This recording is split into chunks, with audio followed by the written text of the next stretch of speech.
options about what to do on a Sunday evening, and you chose to spend this Sunday evening with all of us, and I'm deeply grateful to each and every one of you for that. My name is Manjima Mishra. I am the author of this book, The Ocean is her title, and we have with us Dr. Swetha Antony and Mr. Shelmi Sankhil. Dr. Swetha Antony is professor at Arts Faculty, Delhi University, and Shelmi Sankhil is professor at School of Letters, Ambedkar University, Delhi. Thank you. Welcome everyone. We are very delighted to have all of you here, especially on a winter evening. Thank you for coming out of your houses. And we are here to talk about Manjima's book, The Ocean is her title, and we are very glad to have Professor Swetha and Professor Shelmi with us to give us a lot of insights on the book. So I will be accompanied by Rohit over here while we steer this conversation, and I would like to inform the audience that you are welcome to add on to the discussion at any point of time if you feel like it, and we shall dive into the questions. But before that, I would like to introduce Manjima, and I would like her to talk about her book and her labor of love, and and then we'll begin talking about it. So, hi, my name is Manjima. I did my bachelor's in English literature from Delhi University, as well as my master's degree in English literature from Delhi University. I did a postgraduate certificate in teaching English to speakers of other languages from University of St. Andrews, Scotland. I'm a writer, and writing is something I'm passionate about. And I'm an educator, I'm an English language teacher. So yeah, that is it about me. This is my third book. My previous two books were, the first one was non-fiction. It was a collection of feminist essays. It is titled Indian Feminine Fury, and the second one is a collection of short stories. It is an anthology. It is titled Unapologetically Mad. This is my first full-length novella. The previous ones were so thin, all of my friends joke about it. They were too thin. So this is my first full-length book, so as to say. I think I would want to begin the discussion by asking Swetha ma'am, what are her initial thoughts about the book? What was her first impression when she read the book? What came to her mind?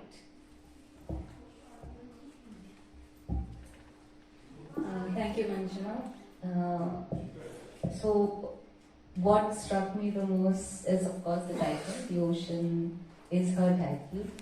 But when I started reading it, I was, the main character, the protagonist of the narrative, follow me, how she, as a neurodivergent, was trying to come to terms with her own experiences, and how the way in which she looks at her own reality, her own experiences, kind of gets merged into the structure, the way in which you have structured the narrative. That's what I found the most interesting, and specifically the note to the reader. Should I talk about it now, or maybe later, once I think you can talk about it now. Alright, okay. Maybe you could also chip in. I'll read this bit from the. So Paolomi writes. So it's the structure is largely that of an epistolary narrative, and there are letters that Paolomi writes, and there is this one letter to the reader. I'll read that out, and perhaps Manjima can talk a bit about it, because I was fascinated by the way she uses colors in the narrative, so I would like to know a bit about that. So I'll just read this out. Dear reader, there will be those blue stones and silver linings. However, that's all there is. Blue stones and silver linings. Something about studded gemstones always appealed to me, the royalty perhaps, yet apart from the elegance, it is the substance I am searching for. For this ocean is made up of water, not only to some extent. What about the rest? If I dive into this ocean, what do I see? I see an aquarium with sandstones on the lining. The earth bed is made up of a few faded golden and white ones, greenish blue and maroon, a multicolored palimpsest. I love this expression. I continue. What lay beneath that earth bed? The answer was obvious. Ruins, devastation, smoke, fire. So by now, the ocean has endured a volcano. Only an immense ocean can drown the volcano of eruptions. Only an ocean could extinguish the biggest fires of the world. And hence, the ocean is her title. Would you like to talk a bit about the palimpsests? Yes. So, in the initial part of the book, Pauline is writing a lot of letters to this imagined person named Jay. And more than a letter, it's kind of a musing directly to the reader. It's more like Dear Reader instead of Dear Jay. And she says that maybe oceans are water reservoirs, but are they habitable? And she continues to say that is when, this is a reference to Titanic movie if you have watched it, that is when I was reminded of Jack who flows to death for Rose. That is when I was reminded of sharks. Now, the reference to ocean and why I use the ocean metaphor a lot is the volcano eruptions are synonymous to Pauline's inner emotional and psychological turmoil. It takes a vast, the soul, the expansiveness of the soul is compared to the vast, infinite ocean. It's only an infinite expanse of soul that can conquer all psychological and emotional turbulence. So the volcano is kind of an analogy for internal turbulence. The ocean is for the soul. And silver linings and blue stones and royalty, that's because Pauline was someone who was not willing to be taken away by external elegance or superficial matters. She was always interested, she was always looking for the substance inside. And she says initially in the letter to Jay that, I'm not interested in, she kind of uses all these colors, greenish blue shades, deep blue shades. She uses a lot of colors and she says that, you know what, I see a greenish blue car standing there, but it doesn't remind me of the greenish blue ocean that I am inside. So for reference to those of you who haven't read the book, Pauline is abducted to the underwater sea. She is inside the ocean in a hospital. And she is writing letters to some person called Jay. And throughout the novella, we are wondering about who is this Jay, what is his identity. And I think I will avoid talking about that portion because that is the mystery and intrigue that keeps the reader interested in the novella. So I won't be giving any spoilers, but the multicolored palimpsest is basically the infinite dimensions and colors of our soul. That is what I referred to when I said multicolored palimpsest. On the soul, a lot of experiences get inscribed. So palimpsest is something on which everything else gets inscribed. So that is what I meant by multicolored palimpsest, and that there is no one color to the soul. There are multiple colors. There are multiple colors of oceans.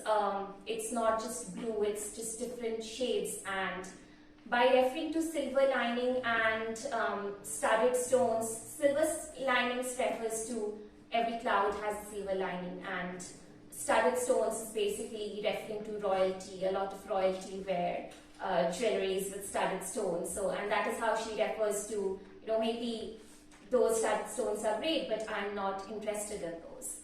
So, that's also a reference to Titanic because Rose was gifted this studded stone by her fiancé, but She was interested in the love that Jack had to provide her instead of that precious jewel. So yeah, all those metaphors are kind of coming in it. Thank you. I would now want to ask Professor Shelmi that what were your initial thoughts after reading the novella? What was your first impression? There's quite a bit in this book that requires, I think, for us to unpack. But I was asking her before we began, is this a promotional event for the book to, build curiosity in the audience, or is it, can we really go full on, or can we really go into the details of the book and discuss? Which, of course, if you have not read the book, would be spoilers. We don't want to do that. So I will not go too much into the book, but I can tell you, for me, the title was very catchy. The first was, The Ocean is a title. And as I read the novel, I begin to see how this idea of the ocean is made to function both as a symbol and as an allegory. It has an allegorical function. The meaning that is usually associated with the ocean here seems to also represent something else.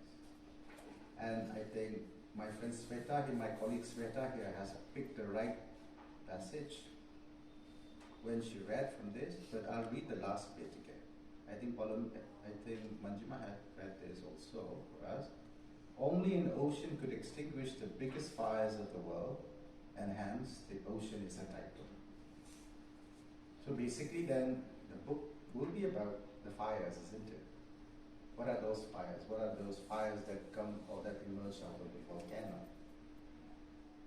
And it is, in that sense, a report, a chronicling of the different, let's say, phases of that volcanic fire that the ocean is supposed to extinguish or at least control. So in that sense, it's a very reflective piece of work. I don't think this is a work that you can read after a very hearty, warm meal. It is something you read sitting by the table and also use your, let's say, awareness of literary training. Because the intertextuality, like you're saying, the references to some, let's say, characters and works that she has read all through her life, those references are there. And you need to know, of course, Harry Potter, this, and also from fantasy genre itself, the whole body of fantasy literature, whatever she has read, there is reference to some of those in this work. So it's not something that you read lying on a bed or on a couch after a hearty meal. It's something you sit by the table and try to unpack perhaps for yourself. That's one. The other, of course, is the very conscious adoption of, let's say, postmodernist, let's say, metafictional technique, and the way she has constructed this work.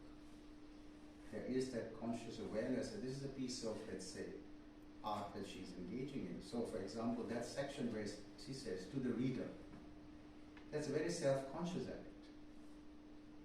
And so these are, in terms of style, in terms of technique, it's a very literary piece of work. It's not your everyday novel that you pick, and read. So don't be deceived by the brevity of the work. This is very reminiscent of even Kafka's Metamorphosis. That's also a very slim piece of work, isn't it? But then very rich, very dense, both in terms of style and also in terms of content. So I think this is something, let's say, very general, without going too much into the book and giving it away for free. So I would encourage you to purchase this and support her writing endeavor. I think this is a book that you have to use in the classroom. I'm saying this from the point of view of a teacher, because there's so much to unpack from, let's say, the small chapters. Wow. So, good morning. Hi, Manjima. So, as Sir was talking about metamorphosis, right? So, when I was reading through this book, one thing that you mentioned, that it's not a comfort book, right? When you lie down, you sit through it. So, what the most interesting thing that I found about this book was various themes that comes at you at really rapid pace once you are going through a journey, and there are some elements that comes. And one thing that I kept on pondering about that Sir also mentioned that Kulami transfers into, or there is a metamorphosis of her into ocean. So as Manjima ma'am said, that she converts into an ocean. She takes the form of the ocean. So I want to ask to you, why that ocean form that you took? Why not any another form?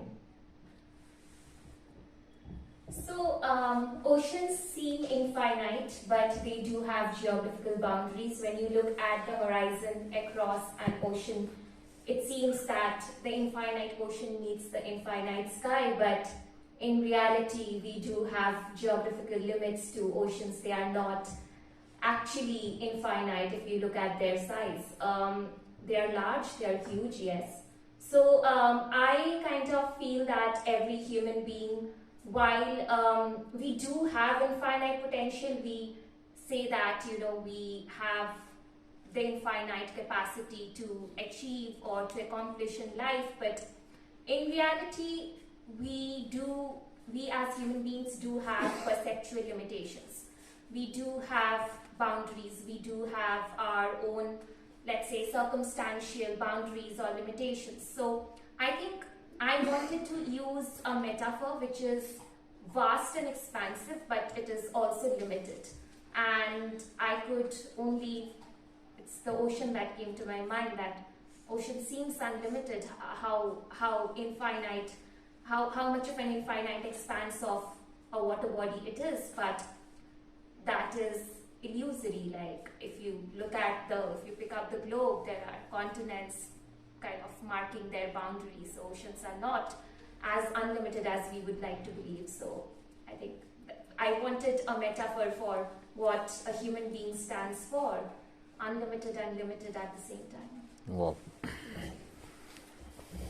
Thank you. And this is another thing that when I was reading through this one paragraph that says that, oh, you have completed your transformation into an ocean, but instantly there is a regret. There's a craving to go back to your human form. So I want to ask Swetha ma'am and Shelmi sir that when we go through that metamorphosis, there is a craving. There is that, oh, we have made a mistake, maybe. So is it what we consider as a burden of the past that we is a star? So how did you see that transformation? So that's an interesting question because, like I told you, like something that struck me was how she uses colors to engage with this transformation.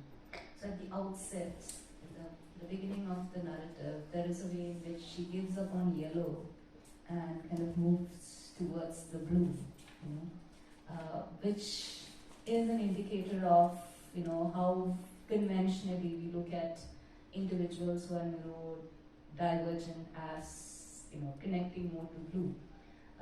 But there is a way in which yellow seems to be the color that comes to the forefront. Like it's not essentially feeling blue, because you cannot in a way narrow down your experiences of neurodivergence into one color, because there is a spectrum there.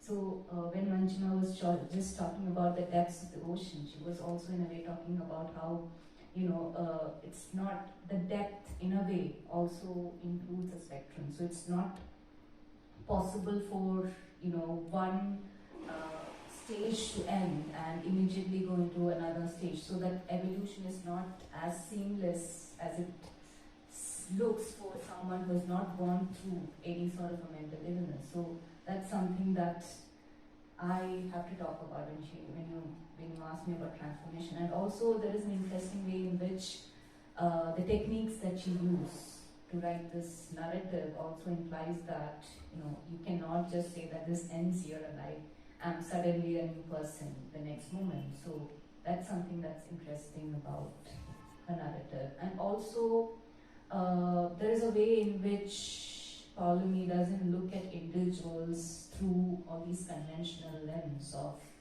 gender, for instance. So there is an instance in the narrative where she says that I look at everyone as human, and human in, with all the vast experiences that every individual is made up of.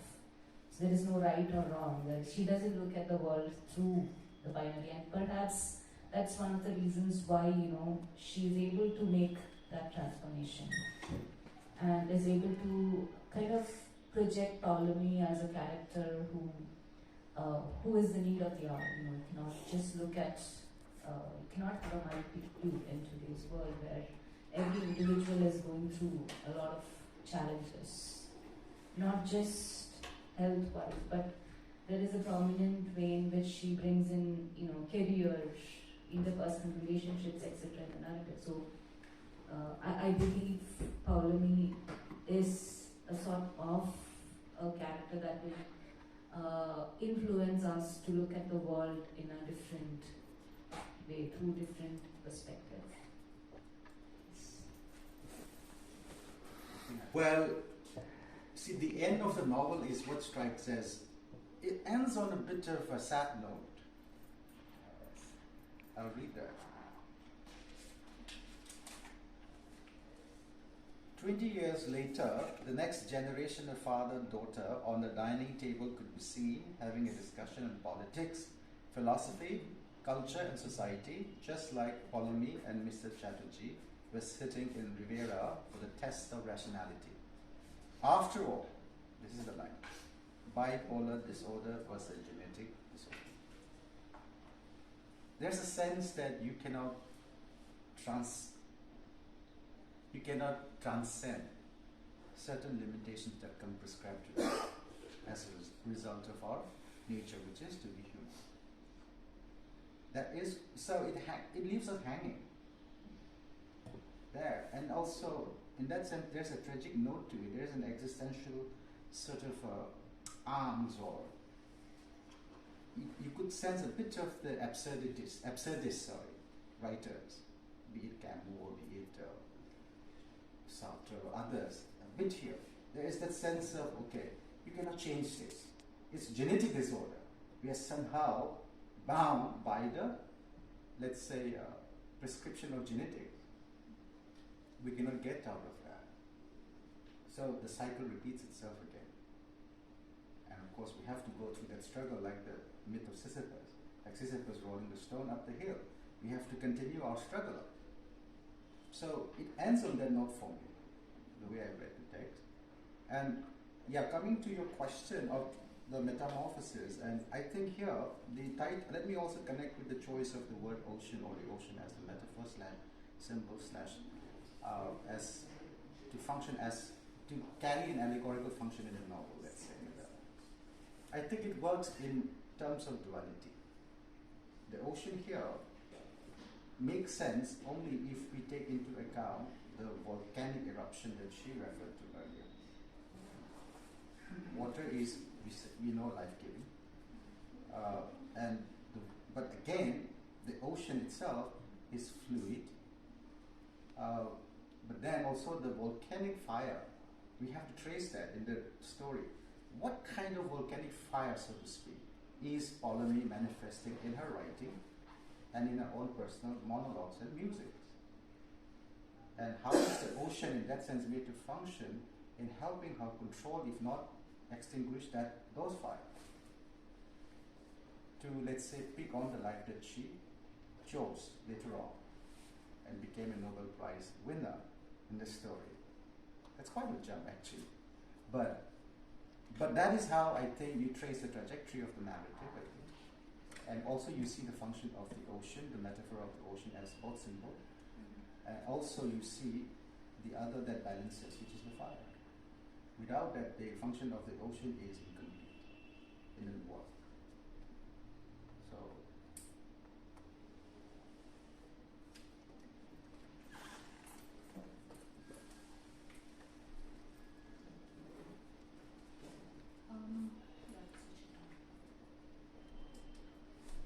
hello. Yes.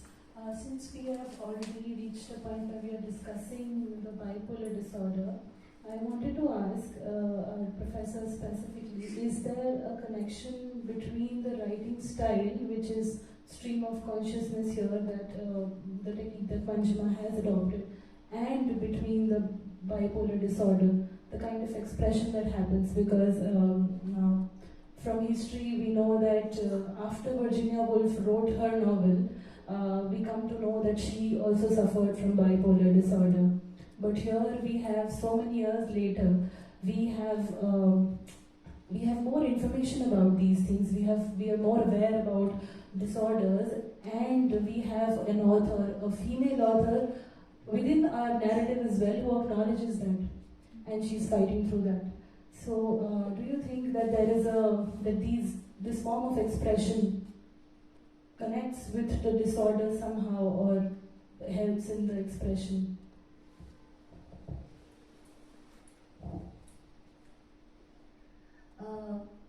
So I'll approach that question from two perspectives, because you evoked Virginia Woolf.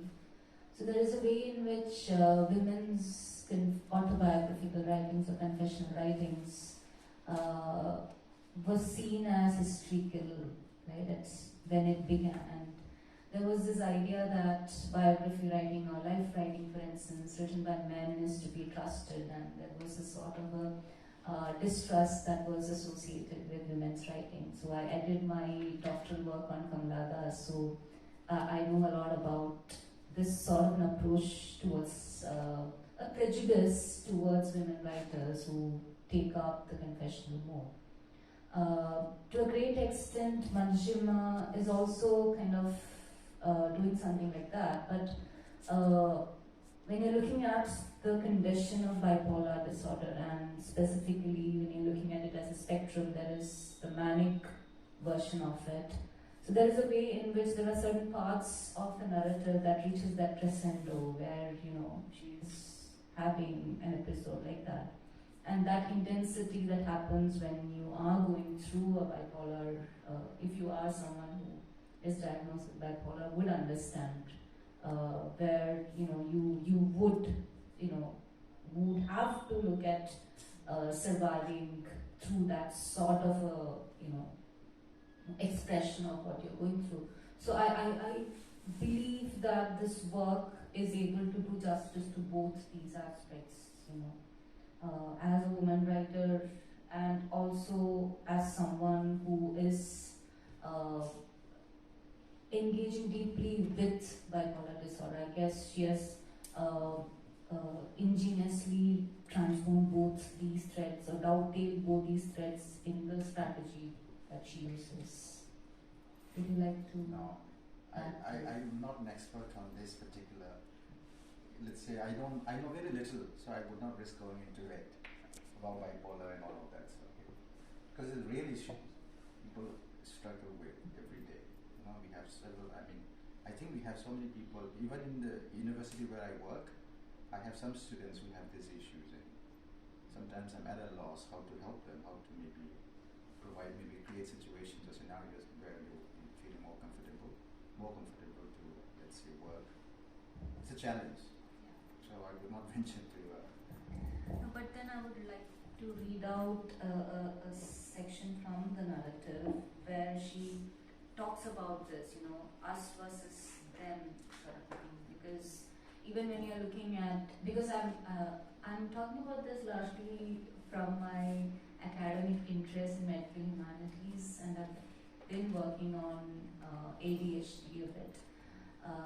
So there is often this idea that any narrative written by someone who's going through the any sort of neurodivergent condition is never trusted, because it's considered as a mental illness, so they are not normal, right? So there is this category called neurodivergence and neurotypical. Someone who's a neurotypical would dismiss these experiences, and specifically when you're looking at medical discourse and narrative medicine, they just look at it as a set of symptoms.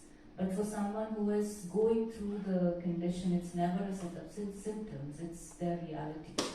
So there is a way in which in one of the sections, one of the later chapters, this sort of a dichotomy is evoked, us versus them. And I'll just read this out. This is part of a conversation between Paulomi and her friend Agatha, right? Stand up and howl, glared Agatha. Stand up and howl, repeated Agatha fiercely. You stand up for yourself even once, and they perceive it as something that is wrong and hateful. How do you stand up when the power of narrative rests with them? So that's a question that is, very, very important today. Where there is a mistrust of narratives of neurodivergent individuals, and more importantly, if you are a woman, there is a way in which it has always been, like when you're looking at the convention of literature, there has always been that sort of prejudice against women writing, also only because you evoke Virginia Woolf and how that tradition still continues. Manjima, would you want to add something to it? I think I would just say that there's no particular way to analyze that, if a writer is using stream of consciousness, then maybe the writer is going through that. Writers from different backgrounds have used stream of consciousness techniques, so you cannot necessarily correlate a particular writing technique with a particular maybe health condition. We have Milan Kundera, we have Italo Calvino, we have Virginia Woolf, we have people from different periods in history. We have Lawrence Sterne writing through the stream of consciousness technique, all from very different circumstances and from very different backgrounds. So we cannot necessarily narrow down writing technique to life history. That is what I believe.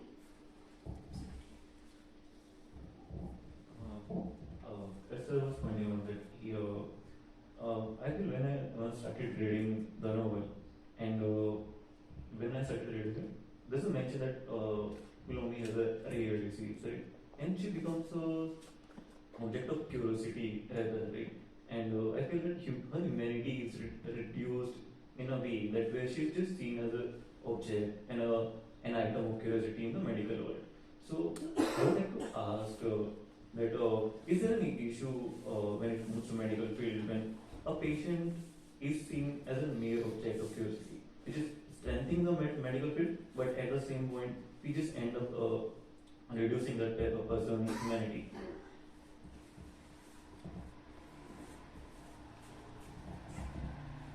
I'll try to answer that by evoking two words. One is disease and the other is illness.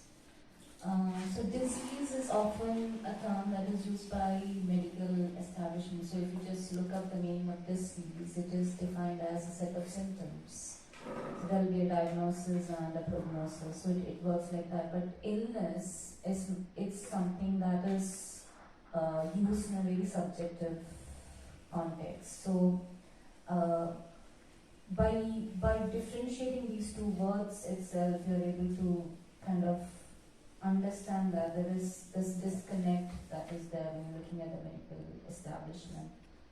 I hope that it will change a bit because as far as an expert is concerned, when you talk about your condition, they try to kind of connect it to textbook symptoms, that's why they use the term deceased. They would not look at, and they use terms like patient, inmate, etc., which doesn't in a way allude largely to the process of healing that the person is going through.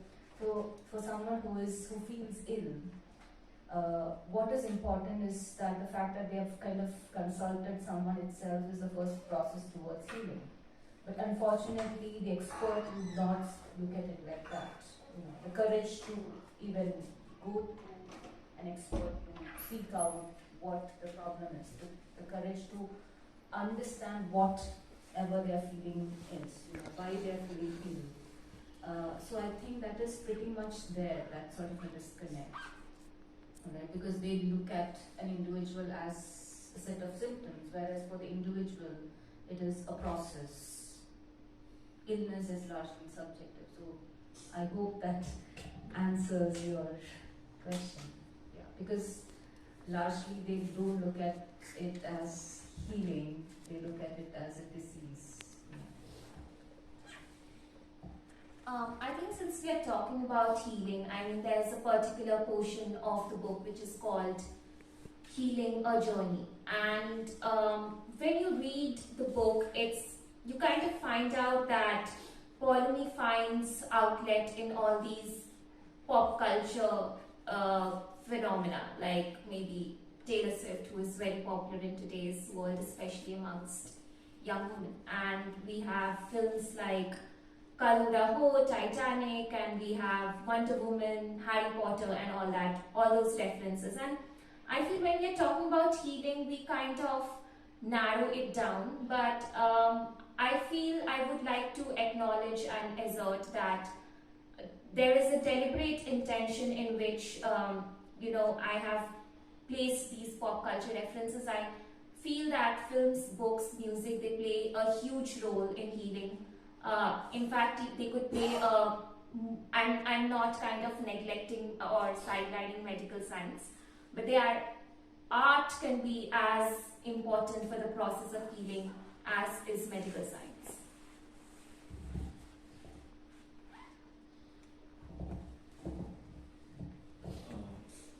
So, as you pointed out, that you look up to these cultural pop references to as an outlet. Okay.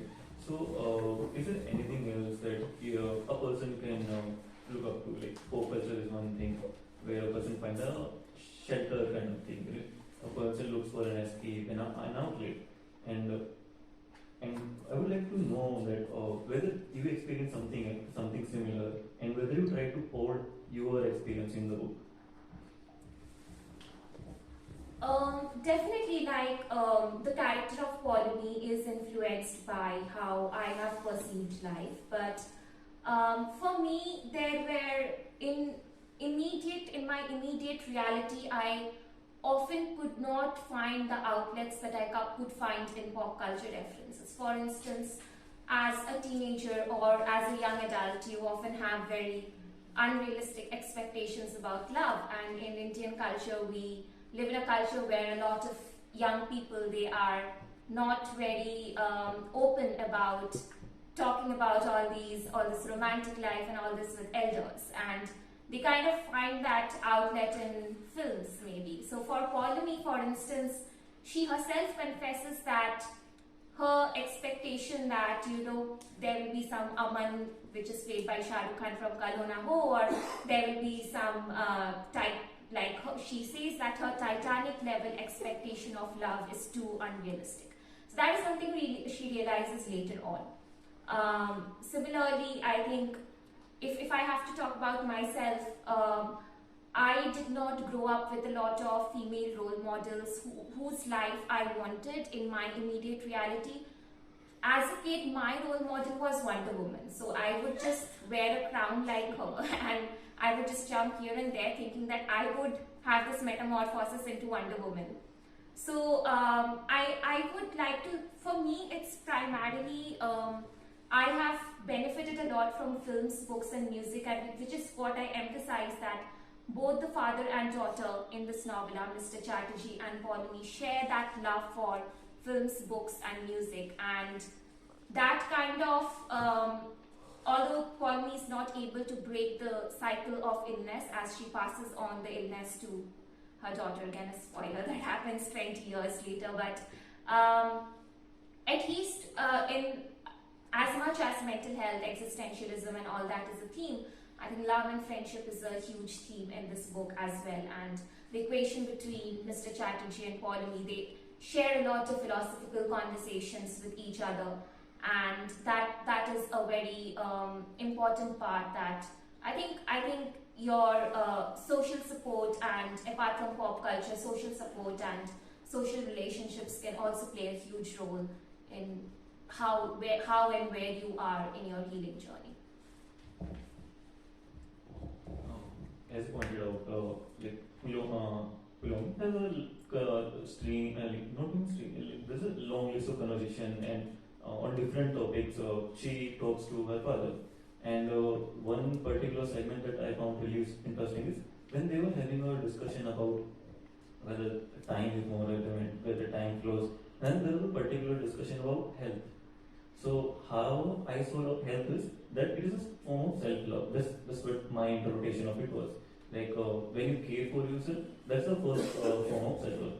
So I would like to ask professors. So what kind of other manifestations do you think that whether self-love is restricted to caring for oneself, health primarily, or there are other manifestations of self-love? Well, I think as I grow older, I've grown to also realize that we're all in search of some form of meaning. It's like to exist is to suffer, and you have to choose which kind of suffering you will live through. But as I become older and reflect more on my experiences and also the experiences of my loved ones and family members and those who are close to me, I've realized, I don't know how far this is true for you, but for me, love is a verb. It's not about loving ourselves, but it's about loving others, maybe someone or some people. And in loving them, we find, meaning for ourselves, our existence, our purpose. It can sound a bit paradoxical, but it's like to love yourself is to love others. And that gives you a sort of rooting and grounding in reality that makes this suffering or this existence worthwhile. Because if it is only about, for me, I'm not very sure with how the modern pop culture have used the word self-love. I'm not very sure the distinction between this expression and narcissism. I'm not sure where the line is. But I think love is giving. Love is to give. Love is not something you keep with yourself. You have to give it. You have to act it. And in acting, you receive also. In acting out that love, you receive. So that is one. And when it comes to love, there was also a mention. Fictional love is one of the themes in this novel. I will not go too much into that. I won't spoil it for you. But there's also about love, there's one portion where there's a description of types of love, or where you can find love. I think I would like to draw your attention to, if you're interested in this particular, the English language love is very limited.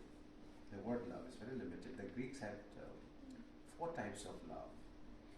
C.S. Lewis has written an entire book on this called The 4 Loves.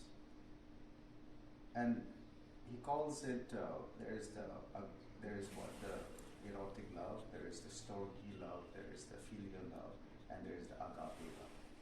Agape love is usually considered the highest form of love, which is sacrificial love. So of course, in each of these types of love, the element of sacrifice is present, and that gives it worthwhile. It's worthwhile, let's say. That makes it worthwhile, that gives it value, more value. So the element of sacrifice is always involved in love. I have not come across any exemplary love that I've seen in my life where there is no element of sacrifice. So self-love appears to be very contradictory when you're operating from that point of view. You love somebody, or you love some people, and you get back love in return, I think. It's in that sense transactional. So it mirrors back. I think that also makes your life worthwhile. You're suffering. You feel validated to some degree, and not in a very narcissistic sense, but in terms of okay, I have somebody who will be there for me or with me. That kind of so the subconscious picks on this, I think, and makes our, let's say, existence bearable. So yeah, so for me, self-love, that expression, I don't quite know. Maybe there is a nuanced way in which it's used today. So, but for me, my understanding is maybe because I'm a Christian also, I was brought up in a Christian home, and the way love has been taught is love is a verb.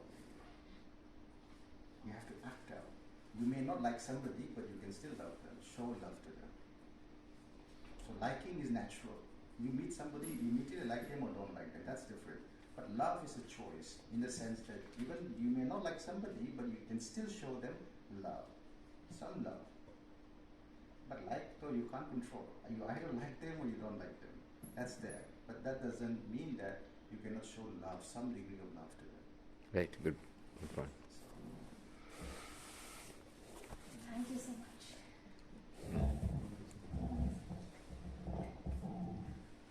So I'm taking off from what Shelmi just said. Again, I'm connecting it to the conversational mode that is a strategy that is used by Manjima. And one thing that struck me when I was reading the book is the conversation between the daughter and the father. And there is a way in which they're bonding.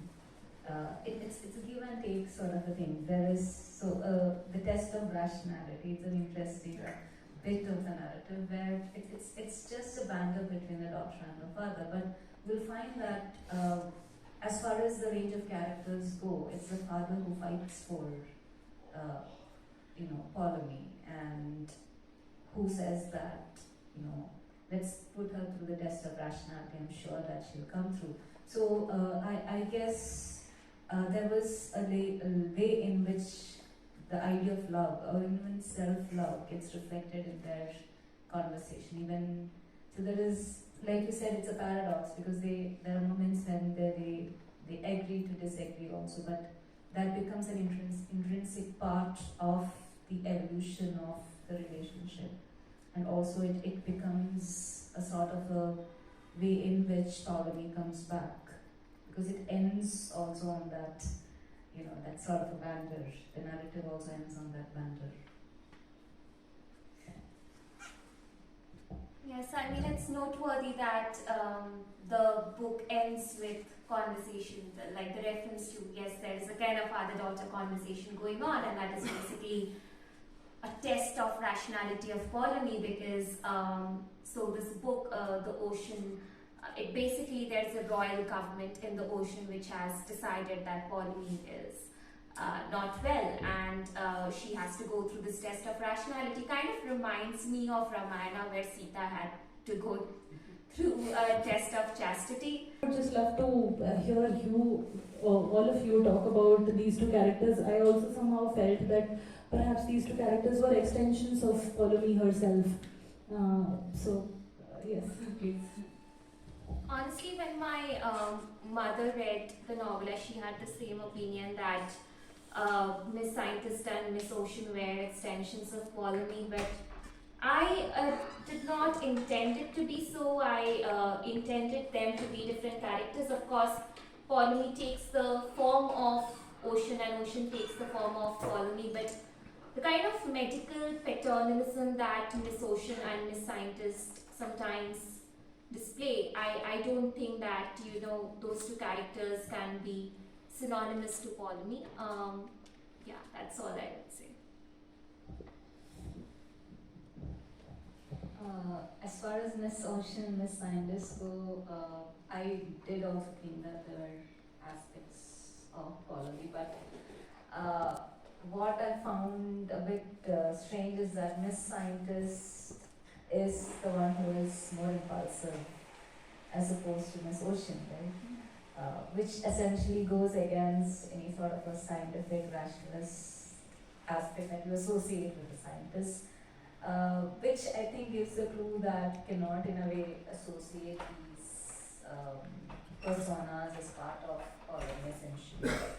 But perhaps these characters have a different function in the narrative. Yeah.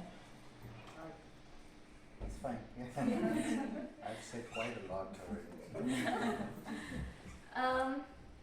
So I intended Miss Ocean and Miss Scientist to be different characters and not to be kind of merged with Ptolemy, but I mean, a lot of people who have read this book, they feel that they are an extension of Ptolemy, so I'm sure there is some merit to that argument.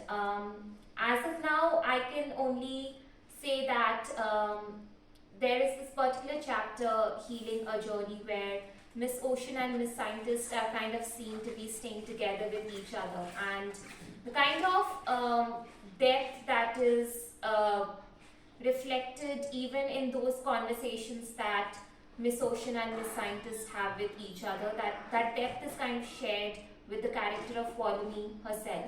So there are certainly intersections, but I do not think that all those characters can be necessarily, be changeable or replaceable with each other.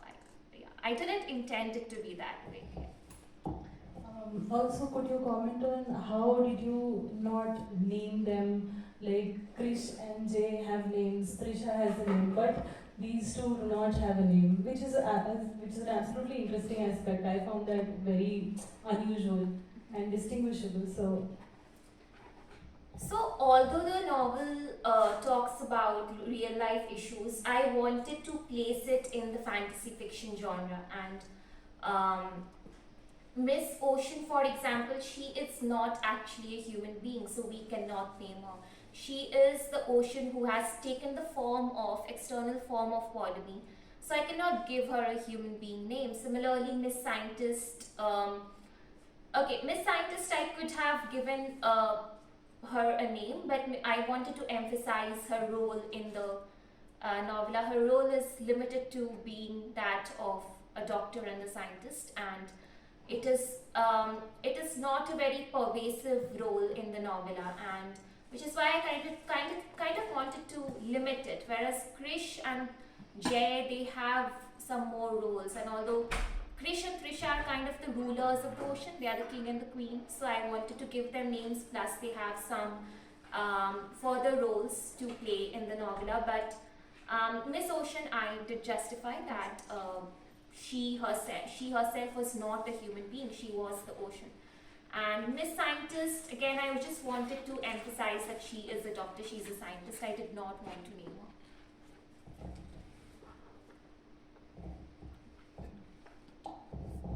As we're talking about other characters now, so there are two characters which are central to story also, Agatha and Jay.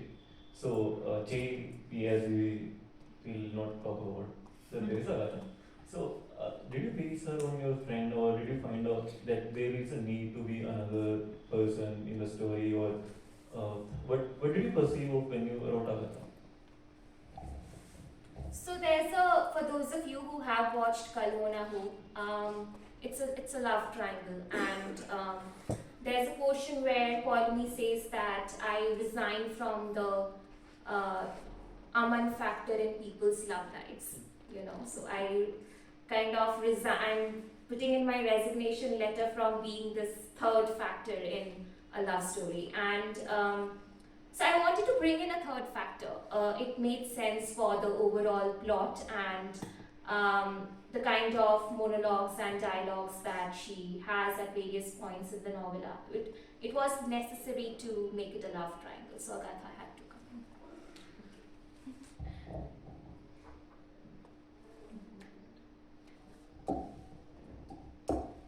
in. And when we move toward the story, and when we constantly see, we mention that, she at that time being host, I am being host. So it's largely comfortable read to a comfortable story to read, but that sensation of being host, it brings the uncomfortable nature, right? So it balances out the nature of the story. It brings other elements to the story. So do you think that that's the sensation that you also want to point out, that that we have such?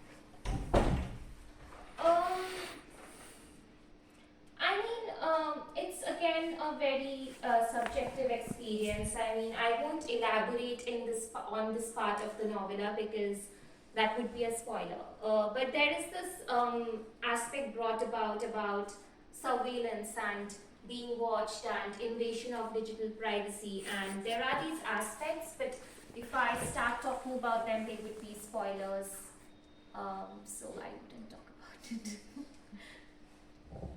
But yeah, there are these 3-4 aspects, that is surveillance and Basically, there is this angle of journalism also in this novella where you can kind of easily correlate journalism and surveillance. I won't comment further. But I guess she also talks about gaze, male gaze and female gaze. So gaze is in general, which is again, given the larger context of the narrative, a person going through a condition is put through. So I guess it might make sense. So I'm not not giving away what's happening in the narrative, but there's a way in which surveillance is largely there. The Kafka's The Trial, if you have read that, not Metamorphosis but The Trial, it's a little bit, you can feel the influence of that, whether it was conscious or not, I don't know, but you can sense a bit of Kafka's The Trial there, as well as Orwell's George Orwellian, say the state, sort of Big Brother. Big Brother. There is that vibe you get from the narrative also. Or maybe was that her own construction, or was it really the case in the novel? Find it out for yourself. But there is that vibe you get. She feels like everyone is watching her, and she feels maybe that's part of her, maybe what we call problem or illness. We're trying to fix her in a novel, in the story. So yeah. So if you're looking for intertextuality and influences, of course, Kafka's The Trial and also the Metamorphosis, Orwell, and Stream of Consciousness, Virginia Woolf, and Epistolary Form, going all the way back to Lawrence Stern, Christian Candy. You'll find all of those being, let's say, in some form. And also there's this reference, a lot of this pop culture. And Harry Potter, Taylor Swift, Selena Gomez. So it's for young adults in that sense. You would connect more with this. So yeah, it's a very contemporary novel in that sense. What more can I say? I'm just trying to help you sell the book. But that's true. I'm not lying. That's true. I'm not. It is for classroom. I think ideally made for classroom and for the serious reader, and people who have read the authors I've mentioned will be able to, let's say, relate with this text a bit more than those who have not read this. Yes, sorry. We can close now. You can open to the floor and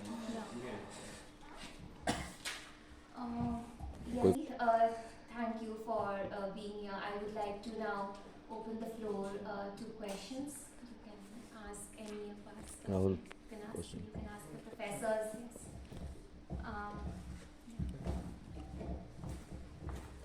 Yes. Is this working? So I don't have a question, but Manjima, when she wrote this book, she asked me to write a review of the book. And because I'm a working person in my mid-20s, I get 2 seconds of free time. And 2 seconds are not enough to write a good review. So I wanted to say the review now that I have the occasion. There are a lot of very important literary minds at work here. I would like to invite one more. He's there on the wall. Top left, second row, Salman Rushdie. Yes. So, Salman Rushdie said in his interview, he was describing his experiences during the fatwa and how limited he felt. And even though a fatwa is a very different experience to being a patient who has to stay at home, listen to doctors, be very restricted, it was also reminding me of the yellow wallpaper in that sense. There is always that yearning to be elsewhere, the hospital or the home, or the lack of privacy that one feels, even in the presence of supportive Indian families. It's very suffocating. And in Indian culture, anytime a young person speaks out, there are 10 billion demonizing metaphors that can just be flung at them. So it's really hard for people to find that language to express themselves. And I feel like sometimes that language is so inaccessible that we just imagine places where we can express them. And I think those faraway places, that elsewhereness is something Rajdeep talked about. He was talking about Anton Chekhov's plays. And now in those plays, there is a sense that life is elsewhere. And if only you could be elsewhere. As Sir said, if you could be outside of your present suffering, somewhere else, you'll be a part of life. Except that you can't. Suffering is omnipresent. Right? As long as there are human beings, there will be human being problems. In the book also, The Ocean is the title, there is that very strong building of elsewhere places. My memory is very bad because I don't exercise because I'm a working person in my mid-20s. But there is a Iceland place and then there is a desert place. And both of those are extremes. They are very removed from civilization. They are very removed from how we imagine everyday life. Like, I took a metro to come here. You can't take a metro to go to that ice place. So, sometimes I feel the dissatisfaction with the constraints of modern life is so much that the mind would flee to literally like a place of ice where you have little to no convenience, or to a desert just to find that freedom. And I feel like, that was one thing about the book that I just wanted to write. I didn't have a question. But I didn't get to write this review. And like 3 weeks later, I told Manjima, hey, I found like 3 seconds of free time on a Saturday. So I wrote an Amazon review. But this was the review I wanted to say. So I guess if I had to frame it into a question, I would say, how did you resonate with that theme of elsewhereness? Patients, women, people who suffer from diseases wanting to be elsewhere. Not just in space, but also in time. Like, how, like for example, could Van Gogh have better treatment if he was in our time? So to be elsewhere in history also. Okay, can I be born in a better era? Something like that. So, what were your thoughts on that theme of elsewhereness that seems better than where we are? Okay.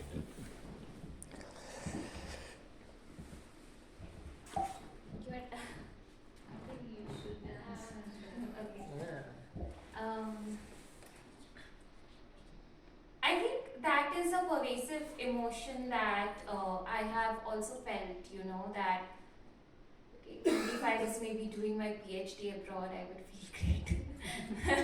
But it's not like that. When you grow older, you realize everything has its own set of problems, and only if I could get to London School of Economics, I would feel great. Things like that. I would always feel that I had this thing of, instead of sitting at home in the lockdown during COVID, if I just could roam around in the garden or be in a cafe. So I think that's a very pervasive, natural emotion to come. But only that you can't be elsewhere, I think. In the lockdown, you can't be elsewhere. Unless you get PhD funding, you can't go to UK. So I think those kind of limitations of not being able to be elsewhere is always there. That is why probably one is never elsewhere.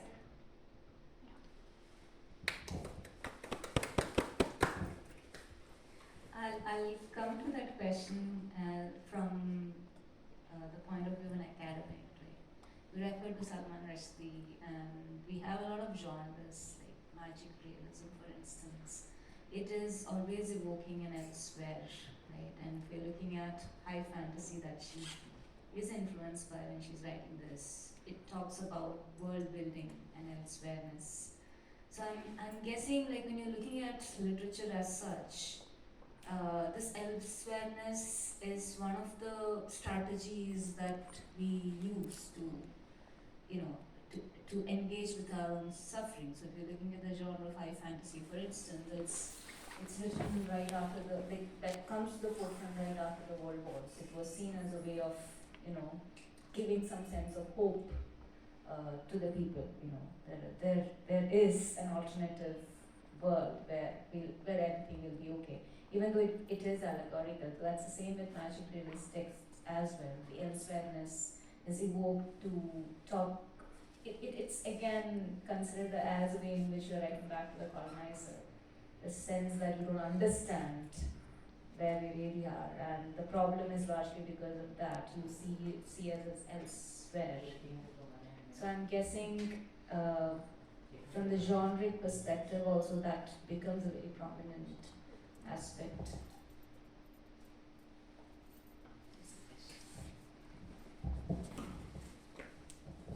Regarding this elsewhereness, what I observe, this is my opinion, that this is mostly part of a Western literature where there has been world wars and everything, and there is after every regular interval there is a war. But if you look at the Indian literature, they always talk about the heaven is here, or there is a beautiful garden over here, or some kind of a one.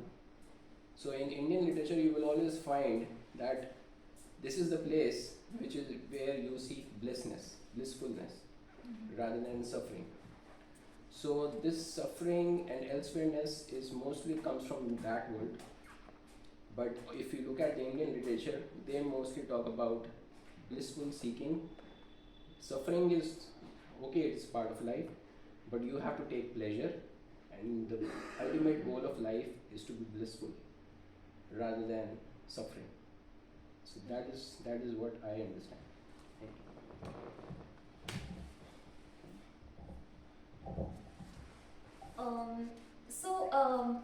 What I would kind of want to add is, I sometimes writers, writing is not always a desire. Sometimes it's a necessity. We write out of necessity, and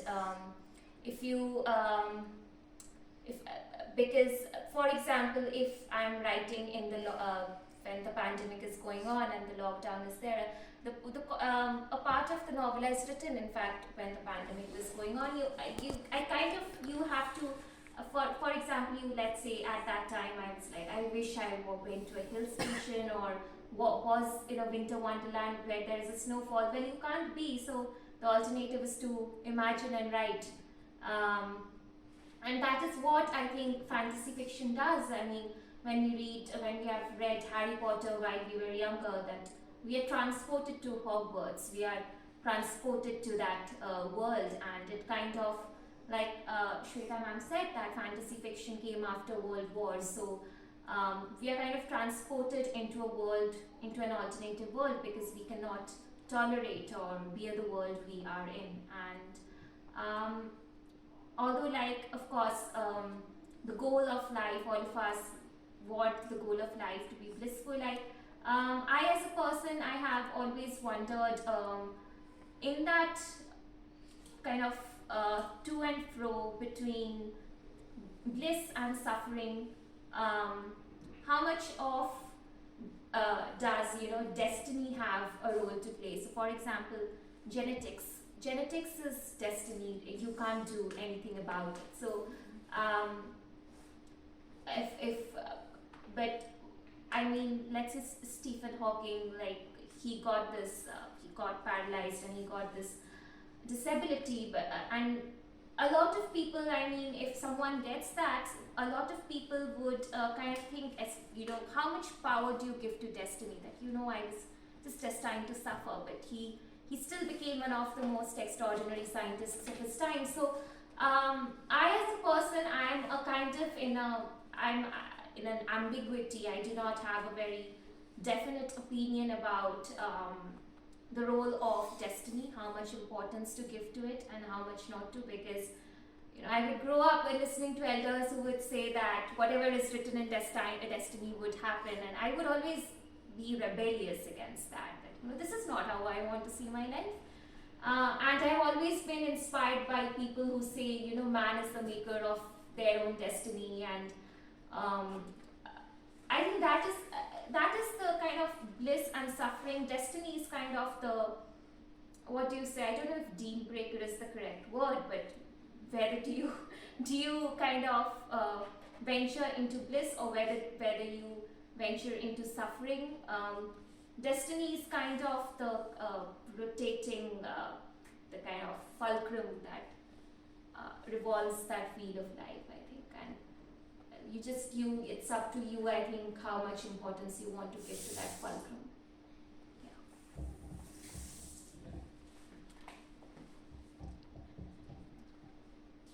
There are no more questions? Not to read the book. Yeah.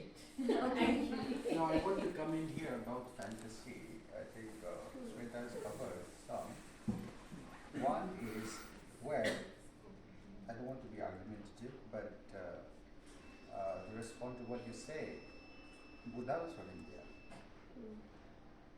And the reason why he started a new faith was because of suffering. Yeah. So it's a universal thing, it's not a Western thing.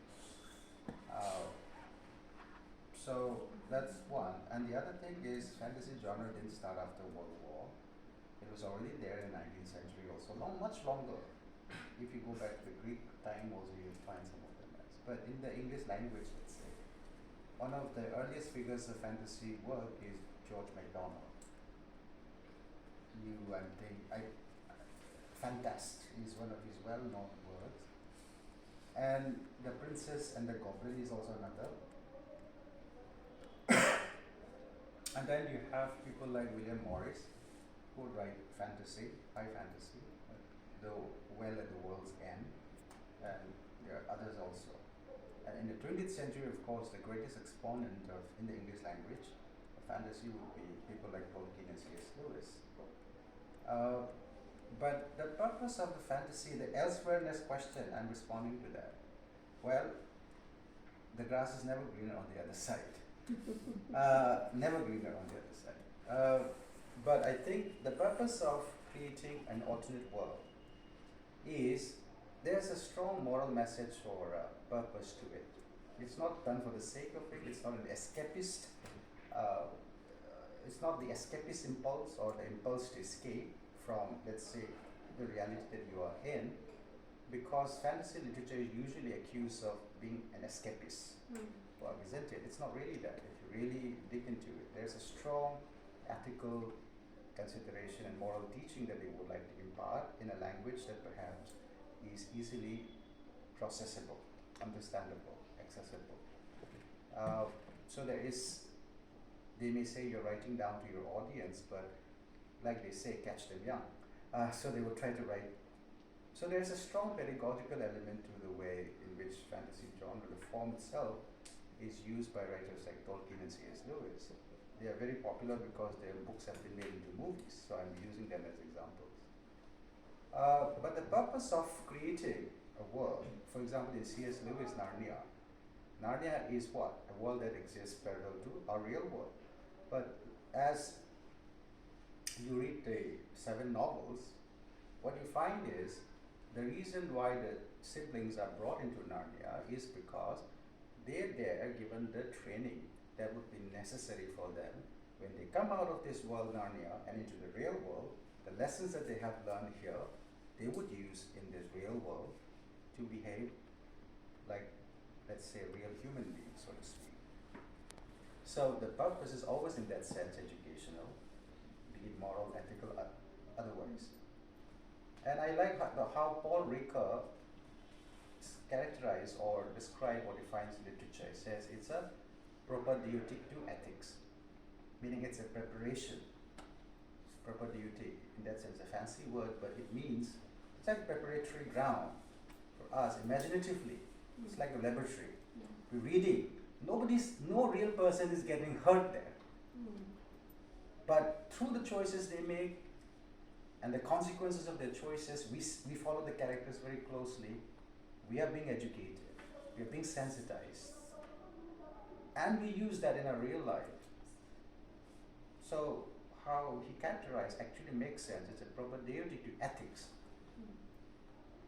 So I would look at that way. Fantasy as a genre actually has a particular moral function, or let's say ethical function to perform. It's not just random escaping from your present situation. If you write that kind of book, go ahead, try your luck. But I think it will not have much literary merit. But I'd like to say something. As you said elsewhere, I would like to say change the world. It is not elsewhere, it is my sphere. We just want to create our own space where we can do what we want to do. It is not elsewhere. It is going to go my space, my sphere. It is like that. If we are there, we can express what we feel, what we want to be, what we want to do in our lives. Because in real world, maybe we are not allowed to, or maybe we don't feel to express freely. We are not that much confident, or the consequences are not there. But we want to live our own way, we want to live our emotions. That's why we create our own sphere, not elsewhere. It is not elsewhere. It is here. What is within, we go deep within. It is that space, I feel. Yeah. So no elsewhere. At my space. Somebody raise a hand there. Huh?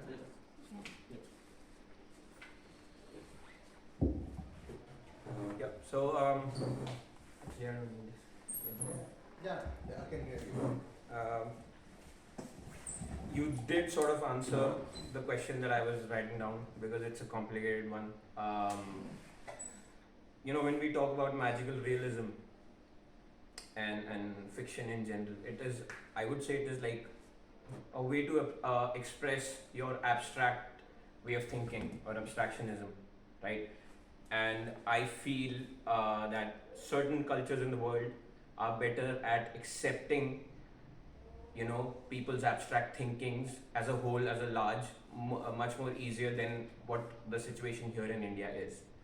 And although definitely there are a lot of, there are a lot of positives that come out of, if you're dealing with something and you create a fictional or virtual world for yourself to deal with that. But at least when it comes to India, like, if we think about, okay, we should be able to talk about certain things and we should not be thinking about like going into our own space and sort of hiding from the ground reality. So do you think that perhaps when it comes to the writers, at least in India, when they're approaching a work which deals with magical realism and all of that, is there like a need to change their approach or something? Because there is also like there's also the concept of procrastination, like people, instead of doing something about something which needs to be done, they would just like escape per se. I'm talking just in terms of the Indian situation, the Indian culture or society. Because like say I would say the Japanese are much more accepting or much open in terms of accepting people's abstractionism. So yeah.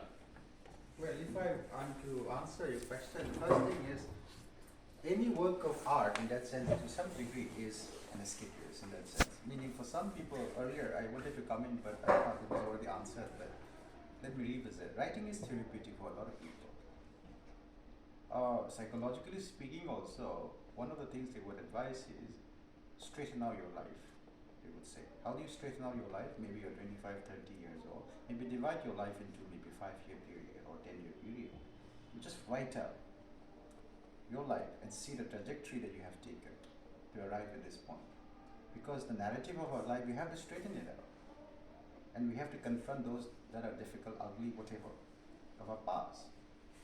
If you run from that, it's always going to haunt us. So writing is in that sense therapeutic because you confront your demons, so to speak, your past, and you find a way. So exposure therapy is one that is very well, it's used, a standard procedure, isn't it? Something that you fear, gradually you are exposed to it and you overcome it. So it's used in clinical therapy, for that matter, psychotherapy. So in that sense, we write out our past, and for some people, writing is therapeutic. For some people, maybe cooking is therapeutic. I do that sometimes. So in that sense, we're escaping from our present monotonous existence. So broadly understood, any of those things we do is in that sense escapist. The second part of your question, I don't know if I got it, but would you like to repeat? What? You're talking about India or something you said. I'm getting yeah. right. Magical realism. See, there's one thing. I have started this. I have begun using this particular phrase called Naga realism. I'm a Naga, so I started to use Naga realism. Okay, in my class, and the students are now asking, "What do you mean by that, magically?" Because the truth is, it's basically your question hits right back it's basically a question of that's debated in reality discourse. How do you define reality? The West will have a different understanding of reality, and anything outside of what they define as reality, they would try to qualify it with words like magical realism. It's realism, but it's magical, right? So I said, for us Nagas, we believe in spirits. We believe in a house that is haunted. It's part of our everyday experience. People don't say, wo magical land. They say it's part of it. So it's our realism. So it really hits back at the whole reality discourse. So for me, that's how I encourage my Naga friends also when we're reading Naga literature. Eastern Kiri also in some of her books, which is not magical fantasy or magical realism or fantasy, but some of her books, which is supposed to be a realistic social novel, there are spirits present. Because that's part of the Naga experience, even today. So there is our reality. So I would like to add to what you just said. See, I think you might have confused fantasy fiction with magic realism. So these are two different genres essentially, and I guess Manjuma's work is largely engaging with high fantasy. So when you are looking at your question earlier about how Indian writing is, so if you're looking at the early propounders of magic realism, it's Garcia Marquez, Isabel Allende, and we have a writer from India called O.V. Vijayan. So magic realism as a genre was essentially indigenous. It was written with the very idea of writing back to the Eurocentric notion of novel. Right? It's not conflated with high fantasy. So high fantasy in a sense is essentially Eurocentric. Like it began the idea of elsewhereness, like that we call, is associated with fantasy literature, because if you're looking at Tolkien's work or C.S. Lewis's work, one of the features that's associated with their work, which eventually led to creating this genre of high fantasy, which culminates in Harry Potter, for instance, is world building. But whereas when you're looking at magic realist texts, look at Marquez, look at O.V. Vijayan, they don't create an alternative world. They kind of engage with their own indigenous reality, which unfortunately for the Occidental or the readers from the global north would seem like not part of their reality, which was true. So that magic realism as a genre was a way of initiating the process of decolonization to some extent, of critiquing that hegemony or that way of homogenizing everything, homogenizing reality itself. But I guess Manjuma is largely engaging with high fantasy as opposed to magic realism. But then, the way in which she's writing back to, let's say, a neurotypical audience can be approached metaphorically as the reason or the rationale behind magic realist works. Because writing back is something that is intrinsic to magic realism, which is not there for high fantasy. High fantasy works are works that addresses a crisis. So for Tolkien or for C.S. Lewis, it was the mid-war period, and for J.K. Rowling, it was a personal crisis, right? Whereas magic realism is coming from a different,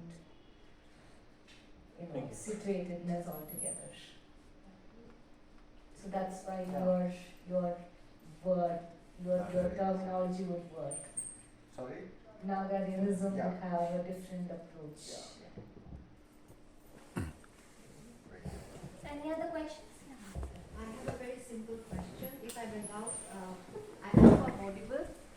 Manjuma, I have known her as an undergrad, so I would say that this is a comment on the author. I hope I'm allowed that. I would say that if Manjuma were a color, she would be maroon. So intense, I've known her as a very intense person and as a student, but I've also known her to be witty. So my question is whether that has bled into your writing, whether as a potential reader, I have not read it, assured reader, do I expect some element of humor in the novella? That's my question.